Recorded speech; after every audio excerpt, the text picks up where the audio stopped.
I am a champion. I never complain. You are a champion. There's nothing to complain about. If you want to do some real complaining, let's complain in front of the guru and let's fix it. And if we don't plan on fixing it, let's not talk about it. One thing I know about life is a guarantee. Change is inevitable. As much as you like to be in your comfort zone, as much as you like to be stable, as much as you like to control your environment, the reality is everything changes. If you're doing real good, at some point, something bad's going to happen in your life.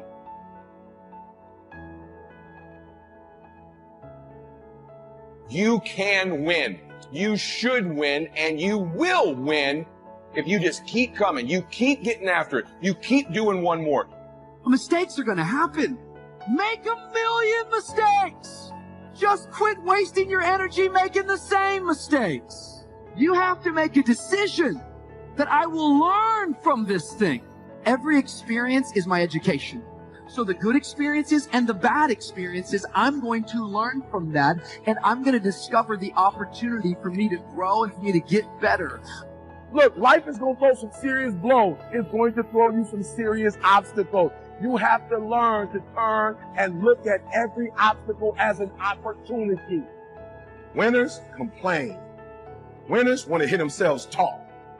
Champions do not complain. Why? Because they're focusing on what they said they want to do. This is evidence that your mind is powerful. You'll find that athletes like Roger Bannister, they would visualize themselves having success. And so you'll find the great athletes, they don't just do physical training, they mentally train themselves to see the result in advance. So in this lesson, what I want you to do is practice the art of visualization. I want you to imagine the perfect day. What would a limitless day be like for you from the moment you get up to when you go to bed? Because if you could see it here, you could create it out here. Because what you vividly imagine, you're rehearsing. One of the challenges is a lot of people use their visualization to get the results they don't want in life. And by visualizing it over and over again, they're actually preparing and rehearsing for failure, visualizing all the things that could go wrong, all the things they're fearing. And then their attention goes there and they're mentally rehearsing failing on stage or failing on that exam or failing when they're going to meet that person on that date, and they're practicing in their mind. Here is your lesson. As you're going through and constructing your limitless day, you're rehearsing that and your attention goes there. Remember that your feelings are the language of your body and that your thoughts are the language of your mind. My goal for you to become limitless is to imagine your perfect day, your perfect moments. I want you to imagine it, visualize it, see it, feel it, believe in it, and then work daily for it. Because the energy you waste on complaining, you can't make it to a national title. Champions are focused on the goal. They don't have time to be doing stuff that's not going to help them toward the goal. So all the little stuff you talking about, all the little social media, all the little going home, all the little crime, listen to me, save that for when you graduate. You'll have plenty of time. You know life is going to happen as long as you believe in you. You got the right mindset. You got the right attitude. We can make it happen. You are a champion. Think like one. I know I will fall down. I know that I will stumble, but I already see myself getting back up. Therefore, I'm never down. I'm either up or getting back up. Stop wasting valuable time, knowing that if we begin to live our lives as if each day were our last, our lives will take on a whole new meaning. You're going to be relentless. You're going to keep coming. You're like a dripping faucet. You're like those waves hitting the rock. Other people are going to get slowed down. Other people are going to take a break. Other people are going to flinch. Other people are going to cool it. Other people are going to believe they've made it. When they get weak, you just keep coming. When they flinch, you blow their doors off. That's how you win in life, is you keep getting after it and keep getting it after it until the job gets done. The winners, they stay excited as long as it takes to get the job done. They keep after it until the job gets done. They never stop. They're always after it. And that's where their strength comes from. That's where their confidence comes from. It might not be a year or 2 years or 3 years, but you're going to stay excited and you're going to keep doing one more until the job gets done. You can always go 11 instead of 10. You can always make the next phone call. Always do one more meeting. Always do one more. Always, always, always. And I promise you, you will knock down that rock that's in between you and your dream. and make them come true. The will controls the destiny of man. Your will is the agency of God's kingdom administration. When God established his kingdom on earth, he wanted it to be administrated through your will. The problem is your will is yours. The most dangerous gift God ever gave man was a will. And the most precious gift God ever gave man was a will. It's dangerous and it's precious. It's precious because God gave you the same power that he possesses, the power of a will. But it's dangerous because you also have the ability to choose against God. That's how dangerous a will is. God intended to use the will of man to fulfill his will on earth. So God wanted you to use your will for his will. The only problem is a will gives you the power to choose, even against the will of the one who gave you the will. I want you to follow this thinking now. Number 3, the seat of the will is the conscious and the subconscious mind. That's where the will lives. It lives in the heart. Your heart is your subconscious mind, and your subconscious mind is the seat of control for your life. Then you got two minds, in case you don't know. You got a conscious mind and a subconscious mind. Sub means below.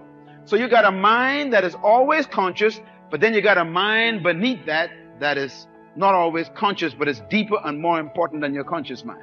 And your conscious mind feeds your subconscious mind information. And the more your conscious mind hears something, it feeds it to the subconscious mind. That is why repetition is dangerous.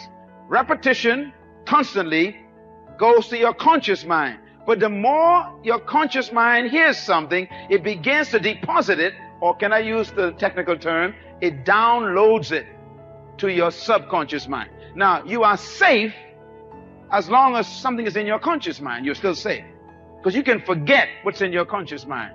But the key is to get it to your subconscious mind. Once it gets there, then you are in trouble. Why? Because the mind is the center of thought, and it holds the key to life. Now, when I use the word mind, another statement to write down, as a man thinketh, so is he. We all know that. But please quote it properly. As a man thinketh where? In his heart. There are two thinkings. There's a think and there's a heart think. Now, the word heart here is a Hebrew word referring to the subconscious mind. That's the one below. Solomon says, you are whatever is in your subconscious mind. Your subconscious mind is your heart. Your subconscious mind is your heart. Your subconscious mind is your heart. Whoever controls your heart controls your life. Whoever can get enough information into your subconscious mind will control you. Because as a man thinketh in his heart, that's the man. So if you want to control the man, all you've got to do is control his heart. And how do you control his heart? First, you work on the conscious mind first, and you keep repeating until the conscious mind deposits it in the heart. And now you're in trouble. That is why some of you are having problems with battles of things you're trying to change and you can't change them. Old habits that you were keeping for the last 20 years, and now you want to change, and it's tough to change. Young people, that is why God tells you to stay away from evil things.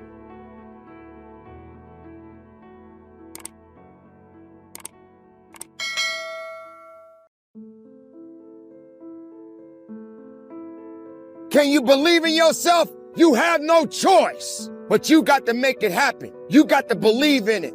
And he founded a philosophy called pragmatism. To be pragmatic is to be practical. That's why you can't blow up. You ain't got enough discipline to discipline you. You think crying is what happens. When the sun comes out, you'll think blood is what happened when the lights come off. You'll think pride is what happened with people getting to stay that's not crying. The real God is in the dark when nobody sees you. When nobody knows what you're doing, when you're studying without coach, when you're putting in those extra reps, when you're watching those videos and you're getting inspired. When you change your music, this is the process that makes you sweet. It has everything to do with what time you wake up. It has everything to do with how you eat. It has everything to do with how you work out, how you prepare. You got to understand that there's a process to everything, and you got to trust it. And you got to stand on it. You may look at everybody else in the world and look at their success stories, but do you have any idea how they got there? Sometimes people get an opportunity and they go a little bit faster than you hope to go. But because they're moving a little bit faster and you may be moving a little bit slower, even if you're moving slow, just keep moving. What's meant for you is for you, and no one can take that away from you. Somebody hears your cry. Somebody hears your voice. Somebody is listening to you. You are not alone. To test the validity of a concept by its practical results. To actually question something and rate its usefulness by what it can do for you. To hear a method of doing something and figuring out if it's even worth your while. One of the issues Mr. James dealt with in his lifetime was, what does it mean to be a success?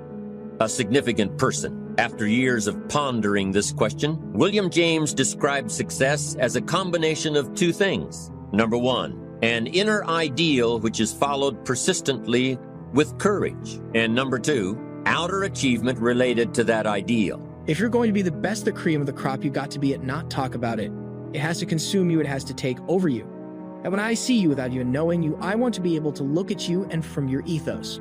I want to see you are the best of the best. I don't know what you're doing. Without you saying one word, it ought to illuminate from no alarm clock needed. My passion wakes me up. My drive wakes me up. My determination was my ability to be. Doing whatever I want wakes me up or wakes you up. You have something. We all have some abilities. You got to go in the direction you want to go. But yes, it's going to challenge you. Yes, you're going to get tired. Yes, you're going to feel, can I do this? Do I have the strength to carry on? You have no choice but to carry on. Don't quit on your life. Don't quit on you. Push your mind and push your body. Find it. Search for it. Go after it. It ain't going to come after you.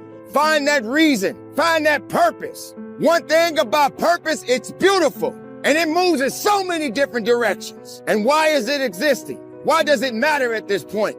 Because it matters to you. So if you're tired, find a way to get up. Find a way to find strength. Let's go back to number one. An inner ideal which is followed persistently with courage. I take that to mean defining a goal and having the resolve to complete it. No matter what, I'll do it or die. Promise yourself you'll read the books until your skills change. Go to the seminars until you get a handle on it. Do it until it makes sense. Practice it until you've got it right. Don't give up until you get where you want to be, however long that is. Step by step, piece by piece, book by book, seminar by seminar, do it until. Go for it. Until is a very important word. It's magic. It means that you'll never give up. Don't miss the chance to grow, to pay the price. Until you learn, change, grow. You'll discover some of life's great treasures when you pay that price. When you feel like giving up, don't. When you're thinking about giving up, don't. When it look like you ain't gonna make it, keep going. When they tell you you can't, come on, man, who are they? When they tell you you're not gonna make it, don't believe them, man. Don't believe them. You got to be relentless. Don't give up. Don't give up. Stay in it. Stay focused. Quitting guarantees the failure. That's why you're making the money you're making, because you got to let somebody else do it, because you don't have enough sense to do it for yourself. You're going to tell me, you get up at 3 o'clock in the morning. I live in America. You mean to tell me I could be a multimillionaire by getting up at 3 o'clock in the morning? I do it every day. And guess what? When I get my paper, I take a nap when I'm tired. Ain't nobody say I got to get up at 3 and stay up at 3. I got to get up at 3 and stay up at 3 o'clock in the afternoon. I just got to get up at 3 and get all my work done before y'all get up. I just got to make all my phone calls while y'all still sleep. I just got to make all my phone calls while y'all party. I came down to get on the treadmill this morning at 1:58 a.m. I finished working out. I think it was about 3:15. I got on the elevator. I'm talking about solo. And then we've got to be kind, not only to others throughout our process, but we've got to be kind to ourselves. The problem with many of us is that we're not kind to ourselves. Be kind to yourself. You can be assertive, you can be direct, you can be firm, but you can have a little empathy and a little kindness, not only on others, but on yourself.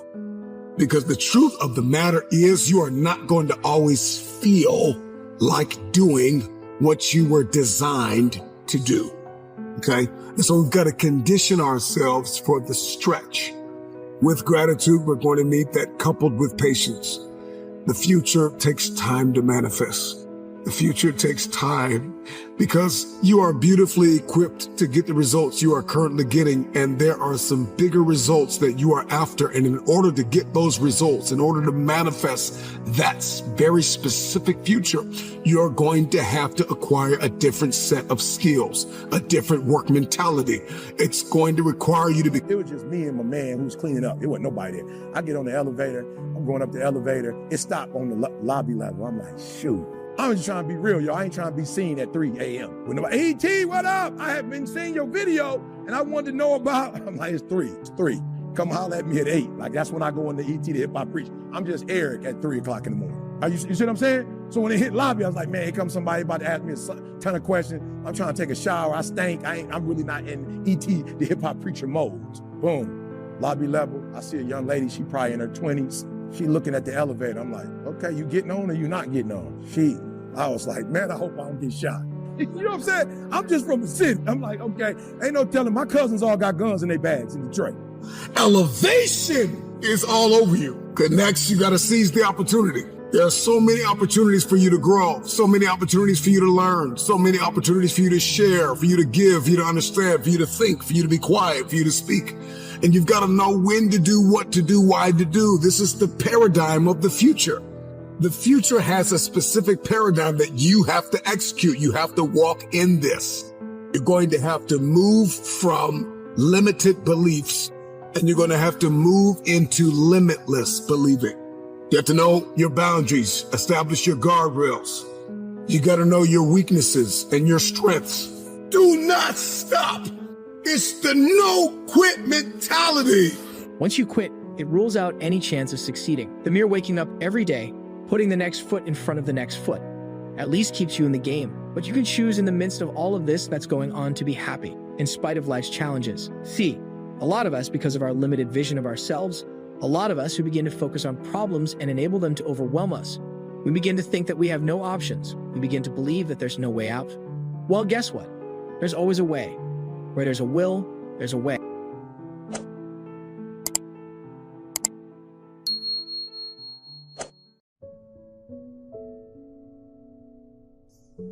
I'm motivated by fear. Fear of fear. I hate being scared to do something. It's very simple. This is what I believe, and I'm willing to die for it. Yeah. Period. You can't be scared to die for the truth. The truth is the only thing that's ever going to be constant. And you can't fear what might happen to you if you were to tell the truth. Because what happens to you if you don't tell the truth is worse than telling the truth will ever be. The first step before anybody else in the world believes it is you have to believe it. There's no reason to have a plan B because it distracts from plan A. And I think psychologically, the advantage that gives me over a lot of people that I have been in competition with in different situations is it's difficult to take the first step when you look how big the task is. The task is never huge to me. It's always one brick. I believe, and I learned very young, that you don't try to build a wall. You don't set out to build a wall. You don't say, I'm going to build the biggest, baddest, greatest wall that's ever been built. You don't start there. You say, I'm going to lay this brick as perfectly as a brick can be laid. There will not be one brick on the face of the earth that's going to be laid better than this brick that I'm going to lay in this next 10 minutes. And you do that every single day. And soon you have a wall. And soon you have a wall. I was reminded this morning of a question I'm often asked. How do you eliminate fear from your life? And you know, I don't think you ever do. I think you become courageous. You see, courageous people are not people without fear. Courageous people are people that face the things they fear. There's no courage without fear. Whenever you go to do something that you've never done before, fear is going to step in. Now, some people are afraid of flying. People are afraid of different things that can make them very, very uncomfortable. If they don't get over that fear, well, I was afraid of flying. One day I was flying somewhere, and I wasn't very comfortable. I was sitting in the plane. There was a guy sitting beside me. He was very laid back, reading one leg up over the other, reading his newspaper. And we hit some rough weather. I'm going to tell you, it got turbulent. That plane was bouncing all over the place. This guy's there holding his paper, and he never skipped a breath. I was gripping onto the seats, and he just kept reading. When the flight finally smoothed out, I looked over at him, and I hadn't even spoken to him up until that point, and I said, "Pardon me, how come you weren't scared back there?" He smiled and he said, "Well," he said, "I fly these things. In fact, I train people to fly these things." I said, "You know, I can't understand why this plane doesn't fall right out of the sky. I mean, why it doesn't go straight down." He started to laugh and he said, "You can fly a rock if you've got enough thrust behind it." When he said that, I could see myself throwing a rock, and the rock was flying. You never think of a rock flying when you throw it, but the rock was flying. As long as there's thrust, the rock will fly. Then I got to thinking, there's millions of pounds of thrust in these big engines.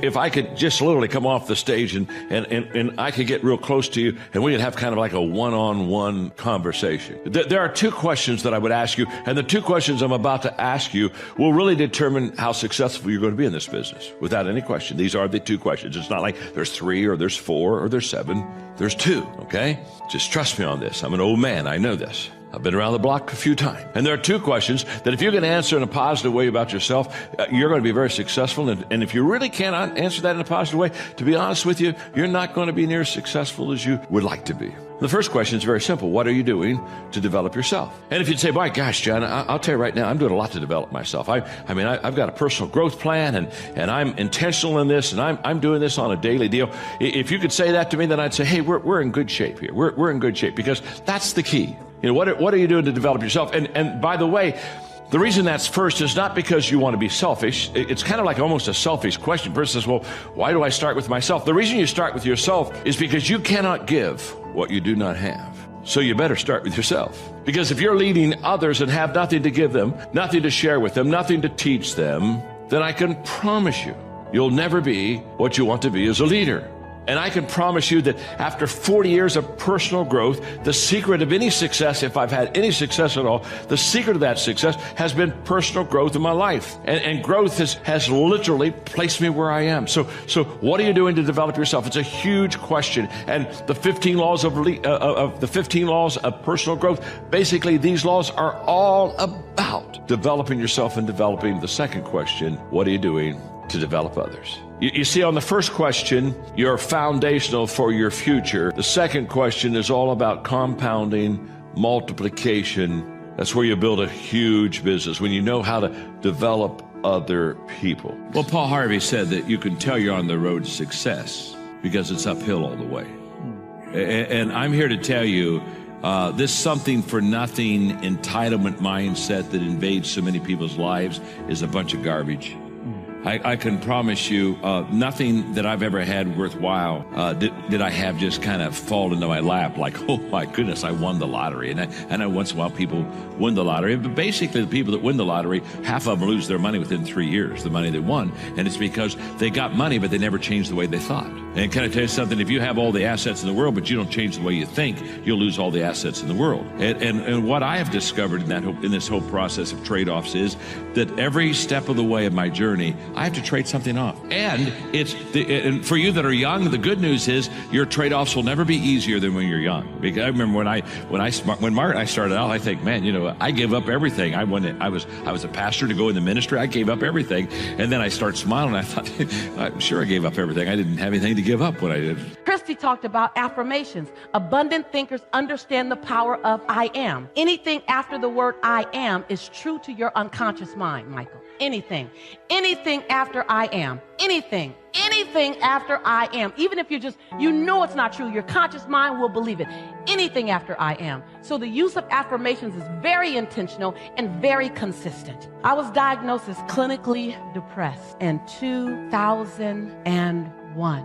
1998, I'm sorry. I was diagnosed as clinically depressed. Me, it didn't make sense. I had been in a relationship. I was engaged to get married. And my fiance, who I did not know at the time, was bipolar. And he stopped taking his medicines and under the belief system that love can cure anything. And so I ended up being picked up and thrown 3 feet across the room. And I ended up being choked until I passed out. And once I got out of that relationship, I just was different. It was different. So my mom insisted that I go to the doctor. I went to the doctor and I sat on the table and she checked me and talked to me and came back in with a prescription. And she said, Lisa, you're clinically depressed. And I felt like I heard Charlie Brown's parents talking like, wah, wah, wah, wah, wah. Clinically depressed, at least that'll make sense in that same sentence. And she handed me a prescription, and I read the prescription. It had my name on it, and it said Prozac. And I said, do you mean I'm sad? She said, very, very sad. I said, can I try something? And I'm not recommending you guys, if you're on medication, you stop taking your meds. Please don't do that. I asked my doctor. She agreed. I said, do you mind if I try something before I take this? She goes, yes, but I need to see you back in 30 days. If you're in the same condition, I need us to try this medicine. I said, okay, I could do that. So I went home, and every day I got in the mirror and I drilled I am every day, because I realized I had forgotten who I was. I just forgot. And it was okay to forget. I just forgot. So every day for 25 minutes, I just went over the I ams. Every day, I am. And then I paralleled that with I forgive you for. Then I paralleled that with I commit to you, Lisa. Every single day. I went back in 30 days and I'm talking to her and I'm on fire. She's just looking at me. I'm just talking. She twisted her head again. And I'm just talking. She says, wait, I got to stop you. I said, what? She goes, what are you taking? And can I have some? I was like, I'm taking some of me.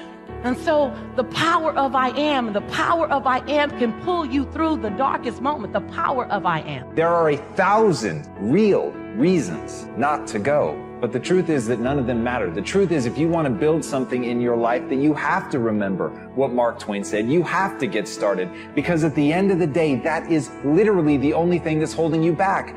You're not moving. And once you get the simplicity of that, once you understand that you could act right now, you could say fuck all the excuses. You could stop making them. You could stop giving into them. No matter how valid they are, no matter how real they may seem, you can finally decide that you're going to get up and move, that you're going to create that momentum, that you're going to take a step, that you're going to make the demand, that you create momentum, that you get something done, that you fucking find an answer, or as Hannibal said, that you're going to find a way or make one. If you have to carve through fucking rock, do it, because humans before you have done it. And that's the simple truth. That is the simple fucking truth. And everything else is bullshit. Everything else is the weak voice in your mind holding you back and making you a less version of yourself. So I ask you, why doesn't the bird fly wherever it wants to go? Because that's all it's known? Because that's what's safe? Because that's what's comfortable? Or because it's an animal? What do you want to be? If this isn't the life you want to live, do something about it. As Albert Einstein said, try not to become a man of success, but rather try to become a man of value. This is something that I think about a lot. At the end of the day, success is incredibly motivating, and accomplishing your goals and your dreams is something that I wanted to do since I was a little kid. That's been a driving force in my life. But through all of that, the times that I've felt happiest, the times that I've felt most secure, the times that my anxiety and my stress have been at zero are the times where I felt like I was being most true to myself, where I was trying to really become a person of substance. I wasn't looking for something extrinsic. I was focused inward and trying to develop the person that I'm becoming, that I had some code that I was living by, that I was really deciding not just what outwardly success looks like, but what does it mean to be a good person? What does it mean to be an effective person? What does it mean to be worthy of trust? And those things, at the end of the day, those things are something that when you invest in finding value in that it takes you somewhere amazing. And as Bruce Lee said, knowledge will give you power, but character will give you respect. And at the end of the day, I really can't think of anything better than that. I can't think of anything that will keep me company when I'm alone, when there's nothing but silence around, when all I can hear are the sounds of my own thoughts. The only thing that is going to bring me or you comfort is respect, is self-love, is knowing who you are really and knowing that you're true to that even when nobody's looking. And that concept, that notion of having a guiding light, a principle, something by which you steer by, that you are always true to, and that in your moments of stress, chaos, confusion, of desire.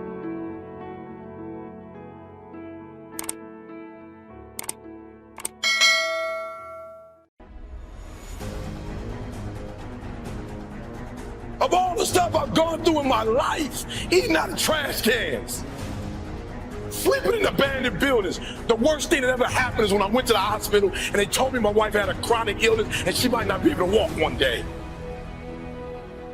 People say, E.T., ask CJ, it never broke me. Why? Because I've been broken so much. I've been defeated so much. I've been disappointed so much in my life that I know what it feels like and I can handle it. And I'll tell you another thing. It's not even from the military. Like, the military requires discipline, obviously, but there's plenty of people in the military that don't have it, right? And many people lose their discipline when they leave the military because it's not being imposed on them anymore. So, I mean, just go look around. I mean, being in the military does not make you a disciplined person. Being from a disciplined family does not make you a disciplined person. Being in a disciplined group does not make you a disciplined person. What makes you a disciplined person is choosing to be disciplined. So, yeah, and also as far as telling people to man up, which, you know, when someone says, how do I get up early every day?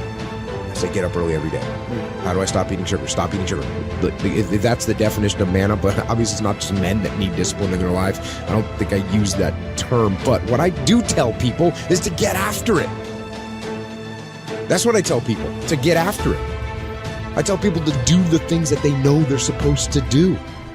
He said, son, you have busted up subclavian artery in your chest. You're bleeding internally. We have to rush you back. Take the main vein out of your left leg, plug it into your chest in order to save your life.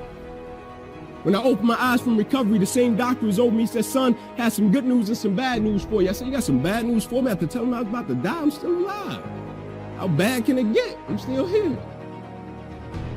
He said, the good news is we saved your life. I said, thank you, sir.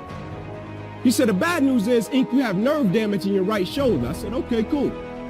He said, but son, it's a strong possibility that you probably can never play the game of football again in your life. I said, no way. I said, no disrespect to you, Doc, but I've been working for this ever since I was 7 years old. He said, no disrespect to you, Doc, but you wasn't in the park with me and my mother. And I was 7 years old and she was sitting in that Buick Regal she got done working at Wendy's. No disrespect to you, Doc, but you didn't come up in that 2-bedroom home, 14 people sleeping on the floor. No disrespect to you, Doc, but you didn't miss those meals and stay focused and never made an excuse. I never cheated. I refuse to lose. I refuse to give up. Some people like to give up on a lot of things. Some people like to just give up and quit. Quitting is easy. I don't believe in quitting. I don't believe in submitting to things that don't have control of my life. Losing, that's easy for some people because they don't believe in themselves. Giving up, that's easy because that's the easiest way to get out of things. Making excuses, oh, that's the best thing that most people enjoy more than anything. You hold on to excuses like it's a teddy bear. And that's not the way you want to be. I, myself, I'm never going to give excuses to satisfaction. I'm never going to give my competition dissatisfaction. Because the greatest competition is you. So you want to give up? You want to quit? You really want to lose. And then when you lose, you start blaming people. It didn't happen to me at 19. It didn't happen to me at 20. It didn't happen to me at 30. It happened to me at 40. After I had been through all the pressure I thought I could go through. Life said, you finished with all the pressure? I said, yeah.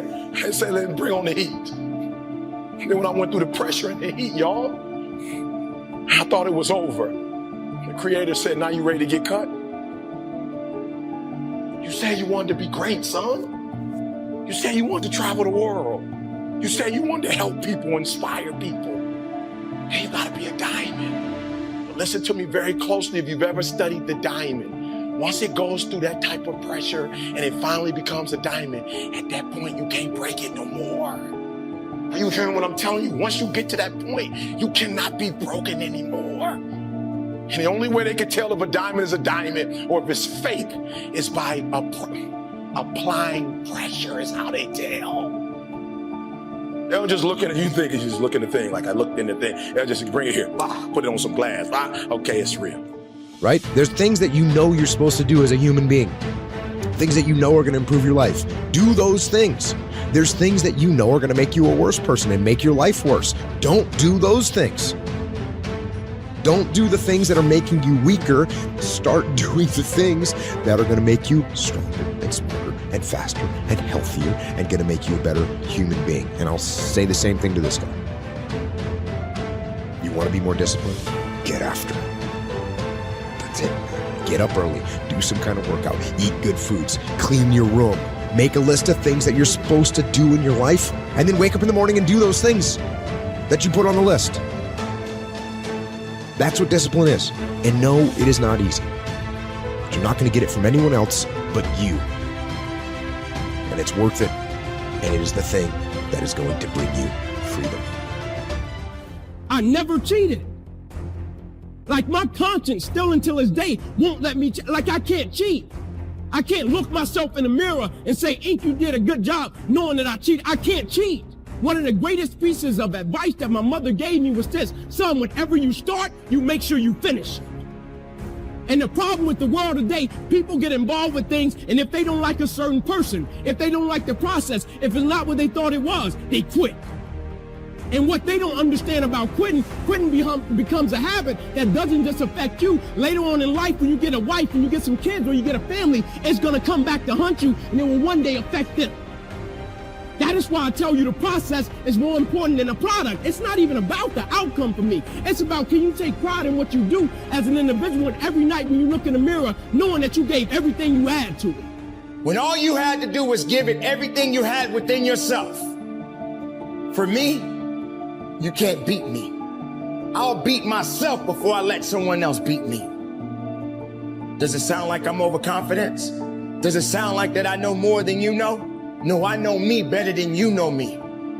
I know what I'm capable of. Question is, do you know what you're capable of? Do you realize that the greatest challenges that you face in life, if you can adapt and overcome those challenges, wow! Isn't that amazing? That's all you can get from me. Wow! How explosive that is. Competition? There is no competition. It's only you. You're your greatest challenge. You can also be your greatest enemy. So I'm being honest with you. I'm not giving you the 7 principles I'm trying to tell you the very first thing I want to tell you before we go through the principles. It's going to be a dog fight. And if you soft, this ain't you want to get out now. This is where you like, I quit. But if you're willing to say, I'm not going to quit, I guarantee you whatever success you want to have, you're going to have it. All right, so here's number 1. I apologize. It took a long time to get to number 1. Number 1, Denzel Washington. You must be very intentional and deliberate. You must be very intentional and deliberate. The stuff that you wrote down on that piece of paper is not going to happen by osmosis. You're not going to wake up one day and find a law degree. You're not just going to walk out of your house. There it is with my name on it. I'm a doctor now. It suddenly appeared. It's not going to work like that. If you're married, it's not going to. If you're married, I promise you, I've been married over 26 years. If you're going to have a good relationship, you're going to have to work for it.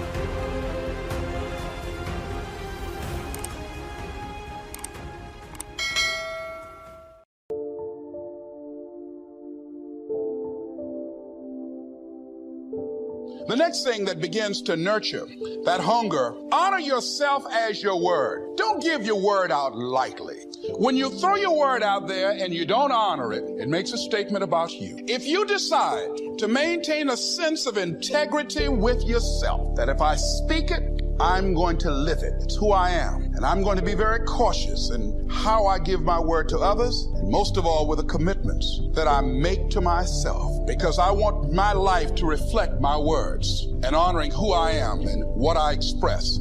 Another challenging area in terms of nurturing and developing that hunger in yourself is learning the art of becoming single-minded, learning how to concentrate, learning how to focus in. And you'll be surprised of the things that you're able to do. When you learn how to block things out, when you learn how to keep thine eyes single, you'll be surprised of the ideas that will come to you, of the people that you'll be able to attract, of the opportunities that you'll be able to see. You'll begin to see things that have been staring there, looking you in the face, saying, I can't believe this has been here all this time.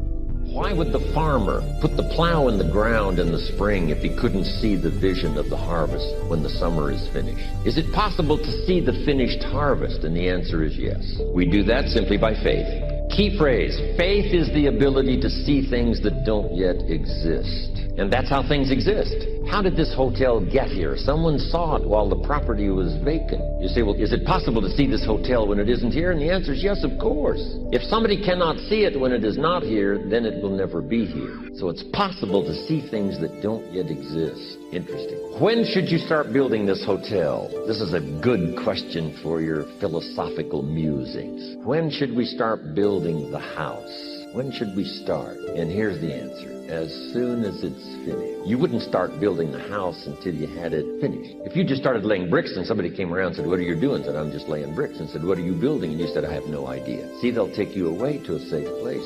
So have you got that now? It's possible to finish something before you start. In fact, it would be a bit foolish to start until you had it finished. So human beings have this remarkable ability to finish something and then start it. We've heard the old expression, don't count your chicks until they're hatched. No, we have the ability to count our chickens long before they're hatched. Because we know, we have faith, we believe. We use the law of averages as there's bound to be at least so many, out of every dozen, out of every 100, out of every 50. So it's possible to see the end, then begin. Start looking into the future of what you would like to accomplish, where you would like to go, the person you would like to be, and see if you can't get a better picture of the finished objective. See yourself there. See yourself in possession of. I was in business with Bob Cummings, the old movie star, for a while. He said, decide what you want and then act as if you already had it. And being an actor, he could give us a few tips on acting. Decide what you want and act as if it was already yours. Now, the reason we can act thinking that it's already ours is because not only can we vision the end results, we can also vision the beginning of making it real. So we don't start till it's finished, but it is possible for human beings to finish something before they start.